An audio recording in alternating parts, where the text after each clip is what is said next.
All right, so you made it, man. You made it to the final video in the series. You made it to the very end of the story here today. And we've had a good time. You know, I think we've had some fun along the way. I think we've learned a thing or two along the way. And we've covered a lot of ground. We've covered a lot of ground in this little story, in this little adventure. And when it comes to the core question of did Jesus actually rise from the dead? I don't know, man. I think we've made a pretty strong case for a yes to that question, for a very solid yes to that question. I mean, let's recap everything that we know. You got an empty tomb. You've got a body that probably wasn't stolen. You got mass sightings of the risen Christ. Then you have disciples who are willing to sacrifice their lives, who are willing to die in the name of Jesus and for the gospel. And then lastly, in the most recent video, you've got the explosion of Christianity into a world that wasn't exactly welcoming to the message of the gospel. And so all of these points, right? Each one of these previous 5 videos, these are very convincing supporting points that point to the resurrection of Jesus Christ. But you know what's really crazy? You know what's about to make them even stronger? When you take those 5 points and you don't look at them individually. You don't look at them independently. You look at them as a whole. You look at them collectively as a unit. Then it becomes really, really strong. And that's what we're going to do right here. Hey, Jim Schultz here with you guys for the final time in this little resurrection series for F Cubed and livefcubed.com. So definitely give that a look. And here we are, man, for the last time in this series. And guys, don't forget the number one way, the number one best way that you can help support this series, the channel, F Cubed, all that stuff. Light me up in the comment section. Let me know. What are you guys thinking? What are you guys concerned about? How are you guys feeling? Where do you live? What's your favorite breakfast item? I don't even care at some level because YouTube loves comments. So just give me a random string of gibberish. I don't even care. I mean, I would love to connect with you. If you want to connect, let's connect. But if you just want to help support the cause here and just throw me some random characters down there, hey man, YouTube loves it, so I love it too. But here's the thing. So getting down to business, some business. If you want to explain what happened, if you want to come up with an alternative hypothesis that is not the resurrection of Jesus, if you're going to come up with some counterclaim where you're like, yeah, I can't get there, Jim. I can't get there on a resurrected Christ. I can't get there on a resurrected anything, to be frank with you.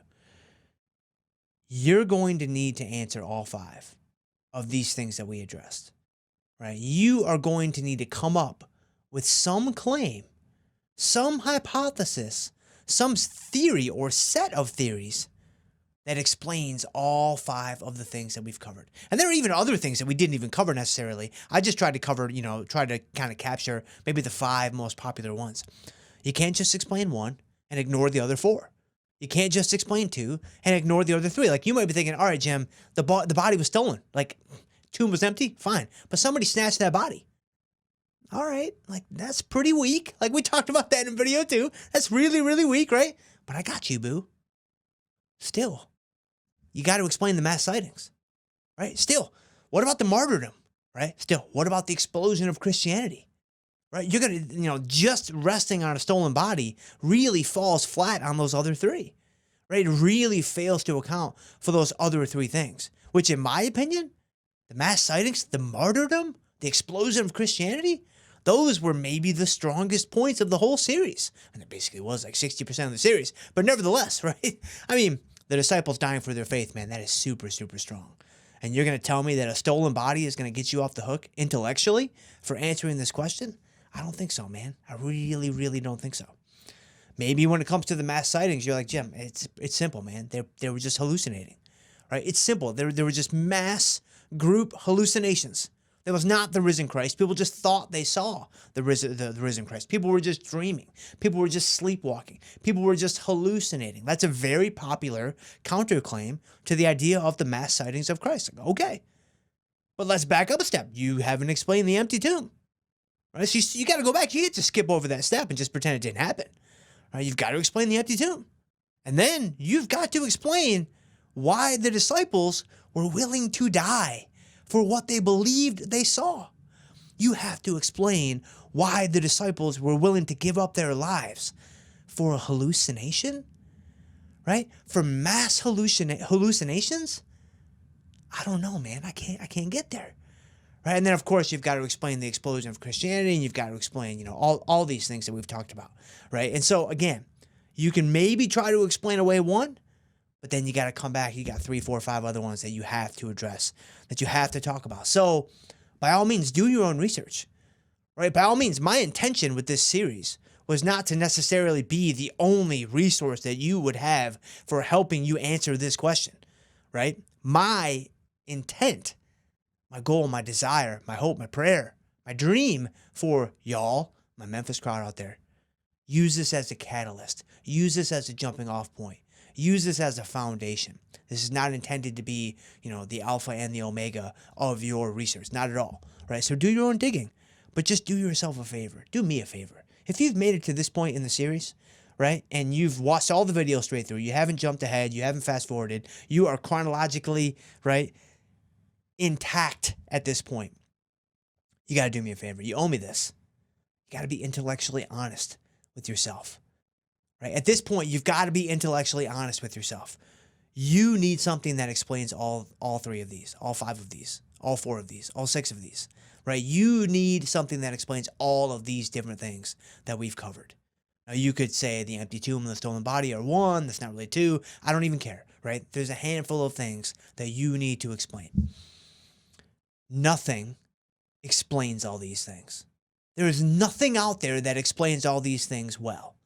There is nothing out there that's going to address and acknowledge and explain all of the things that we've talked about in this series like the resurrection does.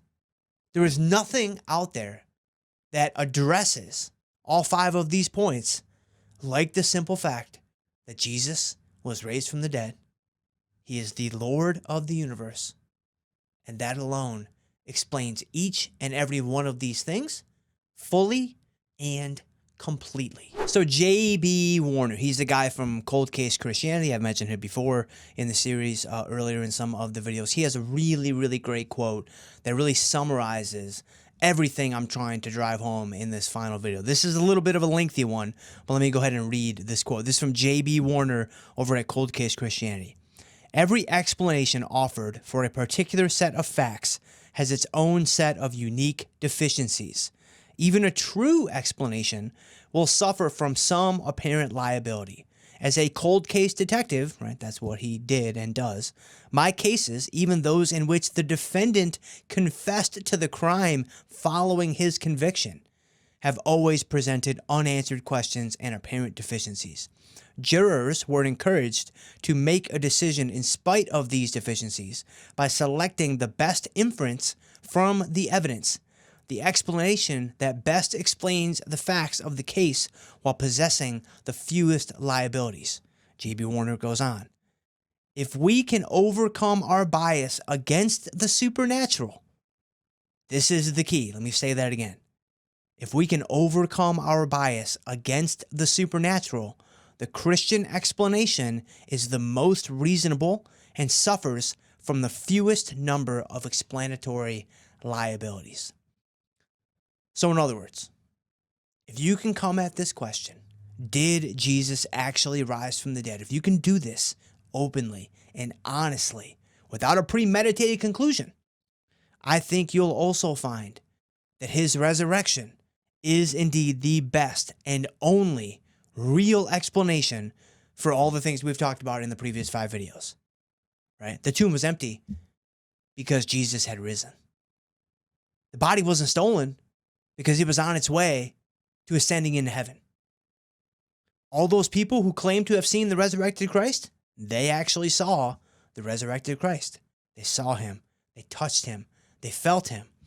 The disciples were martyred for their belief in Jesus' resurrection, and they too saw and touched and felt and stood by the resurrected Christ. And they were so moved by these experiences that, again, they went from terrified and frightened to warriors of the gospel in basically 3 days, in basically 5 days, right? Just a complete turnaround. And then, of course, Christianity spread like wildfire. Christianity spread like wildfire throughout the nations because Jesus, he did what he said he was going to do. He conquered the grave and he rose from the dead. All right, so to close this whole series down, I wanted to go ahead and share my story with you all. Kind of want to share with you guys the moment where everything kind of got cemented down for me. And it was honestly the inspiration and the motivation for this series. I wasn't sure when I was going to share it. I definitely wanted to include it in the series, but I didn't want it to be the focal point. I didn't want it to be kind of the centerpiece because that's not what this is about. This really is all about Jesus, and it really is all about, his resurrection, and you're answering that question. It's about Jesus and it's about you. It's not about me. But I did want to include it at the very end just to kind of, just to get personal with you guys. So I was raised Catholic, and I was introduced to the Bible, at a young age. I went to catechism.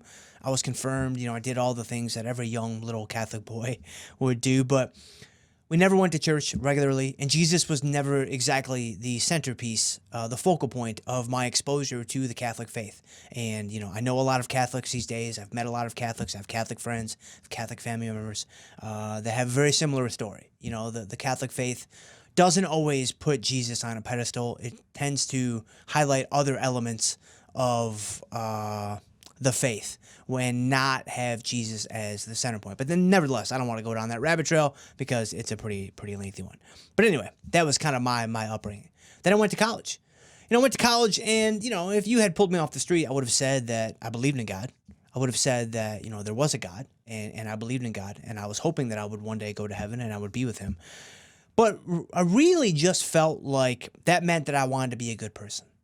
Like I really just lived out my life in a way where I was just trying to be a good person and do good things because I felt like God wanted me to be a good person and do good things. That was really the extent to which, I practiced or implemented and applied my faith in everyday life.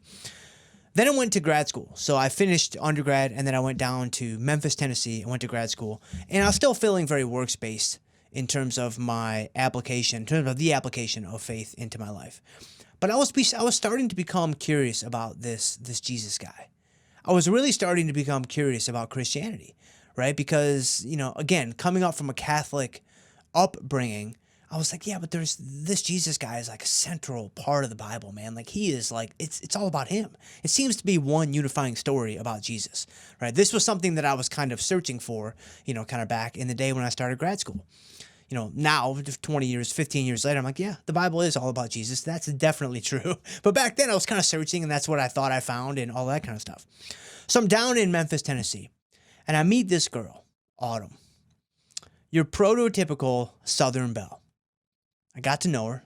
We started dating, and we eventually got married. So now here I am, 11 years of marriage. I've known Autumn now for like 14 years. We've been married for 11 years. We have 3 incredible children. And I have to be honest with you guys. I still, to this day, I am shocked that she married me. I am shocked that that's actually how it went down. I mean, you guys want to talk about a miracle. I rest my case. But nevertheless, so we met, and I just kind of watched her. Right? Not in a super creepy way, or maybe in a creepier way than I might realize. But nevertheless, I watched her, and it was incredible. It was amazing to watch this woman and her faith and her love for Jesus and her faith in Jesus and her trust in Jesus. It was an unbelievable thing to witness on a daily basis. I mean, and she wasn't perfect. Right? Nobody's perfect. She made mistakes, and she was just a regular person, just like we all are. But just to watch the different things that she did, to watch the different things that she said, to get to know her and learn about her and the things that she loved and the things that she was afraid of and the things that that just meant a lot to her. It was really, truly amazing. And so I have to say that the number one driver of my deeper relationship with Jesus, rather than just some generic belief in ethereal being up above, was indeed Autumn. Autumn was the pivotal moment in my walk with Christ. But then about 5 years ago, so we've now been married for At this point, we had been married about 6 years. We had just moved to Chicago as I took a job with Tasty Trash. So I left academia, or more or less got booted to the curb in academia, and had an unbelievable opportunity with Tasty Trade. So God really kind of shifted my career there in an unbelievably blessed way that I didn't even quite realize at the time. But nevertheless, moved to Chicago, and this is about 5 years ago now. I felt very convicted to research the resurrection on my own. I was really motivated by Tim Keller. I got into a lot of his stuff. I listened to a lot of his podcasts. I listened to a lot of his sermons. I read a number of his books. And I felt very, very convicted to research the resurrection on my own. Because, and this is, I'm going to echo Tim Keller's words, maybe verbatim here. He's like, hey, listen, like, before we get into all the other stuff, I think I even said these very words in the introduction to this video series. He's like, before we get into everything else, like, if Jesus didn't rise from the dead, who cares about everything else? Like, if Jesus wasn't resurrected from the grave, if he didn't ascend back into heaven, then you can take the Bible, you can toss it in the trash, right? You can take the Bible, it doesn't even make a difference. None of it even matters. Because all of Christianity hinges on this one thing. And I'm reading that, I'm hearing that, I'm like, yeah, that's right. I'm like, it's all about this. And so I'm like, all right, man, like, let me roll up my sleeves, right? Let me use my study abilities I've learned in grad school. Like, let me kind of focus my efforts and my energies on figuring out this one thing. Did Jesus actually rise from the dead? Right? So this is where kind of the brainchild of this little video series was born. So I'm doing my research. I'm looking into this, and I researched it a lot. I looked into a lot of different people: Tim Keller, Lee Strobel, Gary Habermas, N.T. Wright, John Piper, J.B. Warner. I've mentioned J.B. Warner, Matt Chandler, Kenny Baker. Right, he's helped me a lot. Actual personal friend and pastor of mine. The Bible Project guys. Like, I tried to really spread myself just across the board, trying to kind of figure out, the answer to this question. This was a project that started 5 years ago. And it's kind of always going to be a work in progress. But it started 5 years ago, and it's been an ongoing project ever since. And I even dug up some of the critics. I want to be somewhat fair in terms of my my analysis. So I looked at, some of the poster children of the anti-Christian movement, right? Like your Hitchens, your Dawkins, right? Then I even looked up some of the, ancient philosophers like Bertrand Russell, like Nietzsche, like Camus, right? I kind of wanted to have a somewhat well-rounded view of what was going on. And so I worked through sequentially the main pieces to the puzzle, which are the same pieces that we've laid down in this video series. And when I got done, I'll never forget it. I sat there, and this happened 5 years ago. Even though it's been an ongoing project ever since, the moment that I'm going to share with you all right now, it happened 5 years ago. It happened at in the early stages of my research. So I had only been looking into this for, let's say, 2 or 3 months. I sat there at my desk. And I was like, wow, it really happened. Like, for real happened. Jesus was resurrected. Jesus was raised from the dead. Jesus is and was who he said he was, and he did what he said he would do. Intellectually, logically, analytically. This is how my personal mind works. I've always been drawn to, I'm into finance, I'm into stats, I'm into probabilities, I'm into numbers, I'm into math. That's just how my mind is wired. And so when I look at things, I always look at things, I don't really look at things emotionally, not first at least. I don't look at things with the right side of my brain, if you will. I'm all left brain. I don't even think I have a right side to my brain. So I always look at things from a logical structure first, and sometimes last. And I said, wow, intellectually, logically, analytically, there is no other good explanation for this. There is no other good explanation for this.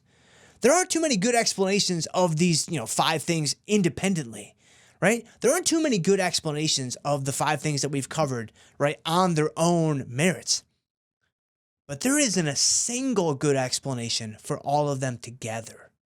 There isn't one good hypothesis that can address all the things that we know and all the reasonable inferences that we can make, like the body wasn't stolen, for example.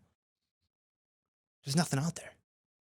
The empty tomb, the never recovered body, the mass sightings, the martyrdom, the explosion of Christianity. There was nothing else out there that could explain these things like the resurrection could. There was nothing else out there that could possibly explain what we know like the resurrection could. I mean, here you had a belief system, right? You had a brand new faith, the gospel, that challenged all other beliefs by basically telling you this: you can't do it alone. You can't do it at all. You're always going to fail. Sin is always going to get in the way. You are always going to stumble and fall flat on your face. And so Jesus had to come and do it all for you. Jesus had to come and die so that you could live. And this took off. This exploded. This basically this relinquishment of self just completely exploded onto the scene. There just isn't any good explanation for that. There just isn't any good explanation for that other than Jesus rose from the dead. And I came to that conclusion at my desk, and I was like, this changes everything. This changes everything. Every single fiber of my being, every single part of my life is going to be different now. Because I now believe that it happened. That it absolutely happened. And it's crazy, man. All right, guys, man, I'm like so humbled. If you've made it to this point in the series, like if you've made it to this point and you've watched all the way through sequentially, then there is an unbelievable amount of time that you are never getting back. Like, you have invested so much time in what we're trying to do here that I'm really humbled by that, man. I'm really humbled by that. I'm really honored that you chose to hang with me throughout this series. But just a few parting shots. I wanted to be fair with the information all along the way. I kind of alluded to this in the intro of video number 1, but I wanted to be balanced. I wanted to be balanced in the approach. I wanted to kind of give a little bit from both sides, like, hey, this is what we know, and this is what we have to kind of, act on faith. This is what we believe to be fact, or what we know to be fact, and this is where the faith part comes in, all along the way with the different elements that we kind of looked at. But I also want to be open. I also want to be open and honest. I mean, I am a Christian myself, so naturally I'm going to be a little bit biased with the way the information is presented.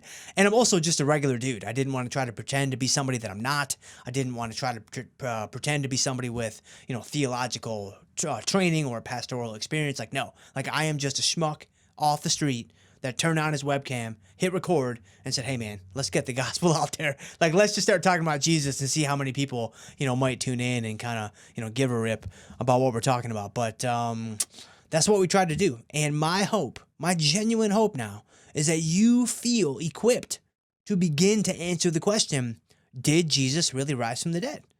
Right? Again, this was never intended to be, everything that you would need. This was never intended to be, all the resources that you would require to answer this question. But hopefully it's a catalyst. Hopefully it's a jumping off point. By all means, do your own digging, right? Use the things that I've linked to along the way. I mean, find your own resources, right? I mean, from both sides too. Don't just focus on just all the Christians. Like, look at the other side too. Look at the dark side, right? You got to look at the helpers and the haters. You got to look at both of them to give yourself a well-rounded view of things. I mean, this is a very important question that you're going to answer. I only have one request. Well, it's kind of like 2 requests. So we'll say 1A and 1B. 1A, have an open mind. I've kind of already talked about this all along the way. I mean, I've been, repeating the same 4, 5, or 6 themes all the way throughout this entire series. In fact, one more time, let me just tell you guys, the disciples were terrified. I know I've said that at least 19 and a half times throughout these different videos. I'll be looking back at my notes. I'm like, man, why do I just keep saying that? But it's just so true. But anyway, do it with an open mind. Don't come into this with any preconceived notions.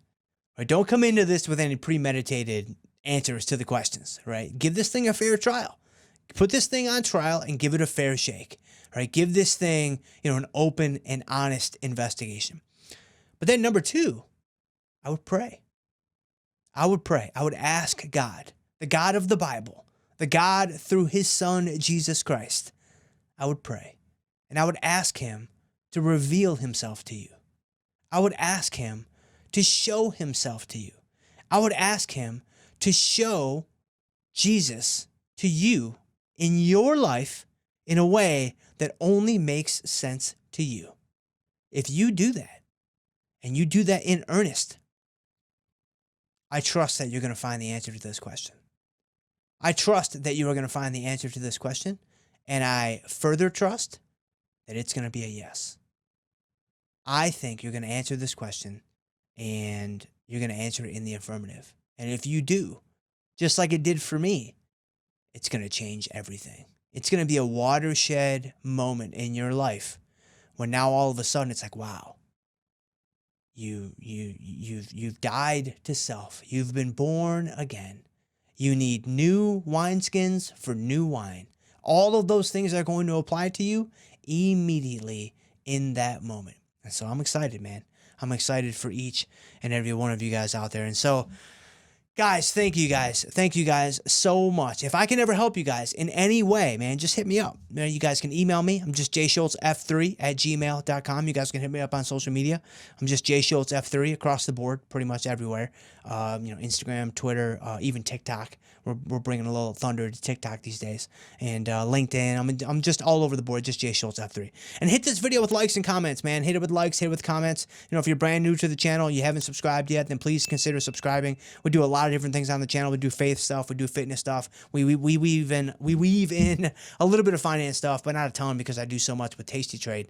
And so a lot of what I do here is fitness and faith related, but hit me with some likes, hit me with some comments, hit me with some subscribes, hit me with some shares, hit me with all that stuff. All that stuff would really, really help. If you are listening to this and you've just been kind of accessing the audio only version, then hey, stop and rate and review this podcast. That would also help me out a ton, and it would help to get it out to some more people. It'd help to push this content out to some more people, out there in the old internet. So I think that's it. I think we made it to the end. And so that's it, guys. Through Christ alone, we will see you guys next time.